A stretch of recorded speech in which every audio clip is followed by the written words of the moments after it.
Have you been working on a side or quote unquote personal project? Do you have that little voice in your head telling you that you're wasting your time and should be doing something else?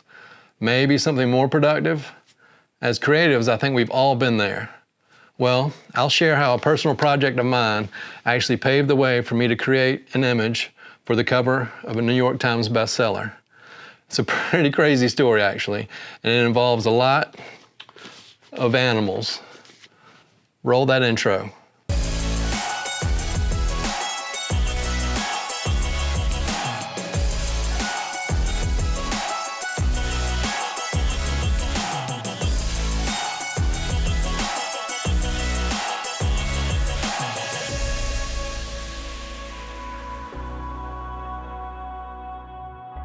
Okay, so it was around 2006 or 2007, and I was making a living off of some editorial work, kids' portraits, headshots, small commercial jobs, etc.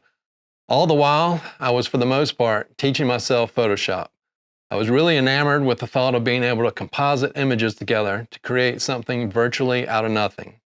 There was one big problem, though. I wasn't very good at it.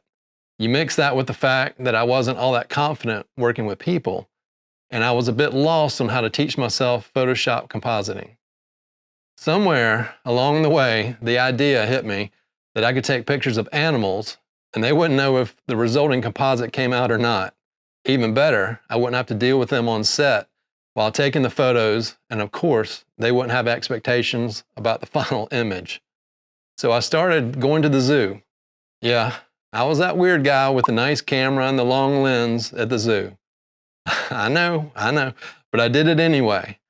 Dodging moms strolling their kids, I began to build image libraries of these animals. I would get them back on the computer and play around compositing them into different scenes.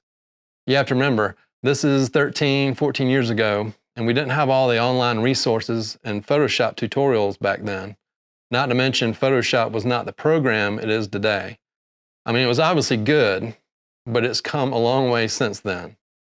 All right, so after doing this for a while, I began to dream up visual concepts and then taking these images with a purpose to fill out a scene I was imagining. That brings me to images like these. Now, as my confidence grew, I began to move to objects and then people, mainly myself at first. I eventually began to understand the ins and outs of putting these types of composite images together, and that confidence empowered me to be able to direct people to fit into these scenes. Cue friends and family first. Eventually, I began to sprinkle some of this work into my portfolio, more so in the realm of a personal project type of thing, but it was available to show if the need arose. I guess I should mention all the while I'm spending my spare time with this type of stuff, I was still working to gain more and more commercial work. Actually, I was bringing this newfound skill into the realm of some of the athletic imagery where I would combine multiple images to create finished work to promote products and sports teams, stuff that I still do today. But around that time, I landed a job with a publisher out of New York to photograph a cover for an upcoming book. During the shoot, which went very well, thankfully, and that obviously helped, it came up that one of their celebrity authors was finishing a book and they were just beginning the cover art discussion.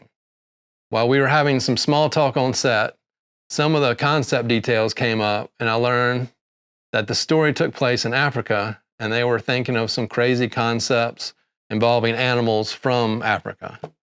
I still remember the aha moment when it occurred to me that I might have something that could give me a chance at landing the job.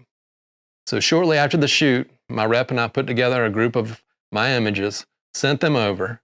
Chelsea approved me, and I found myself in Hollywood 2 weeks later. To this day, it's still a little hard for me to believe that those days taking pictures at the zoo in order to practice Photoshop led to having my photograph on a display at Barnes & Noble and on The Tonight Show. The Tonight Show. To sum up, I just hope that if you're watching this and you have a personal project in mind, this story shows you never know how that work, as crazy and out there as it might be, could positively affect your career. Right now, with everything going on, it could be a good time to plan out some projects. to think outside the box while we live in boxes. You never know where it might lead. Hell, at this point, these YouTube videos might be my latest personal project. Every time I sit down to script one out, that little voice of doubt is there. Will I prove it wrong? I guess only time will tell, but I do know one thing. If I'm not doing anything, that little voice wins. Thanks y'all for watching.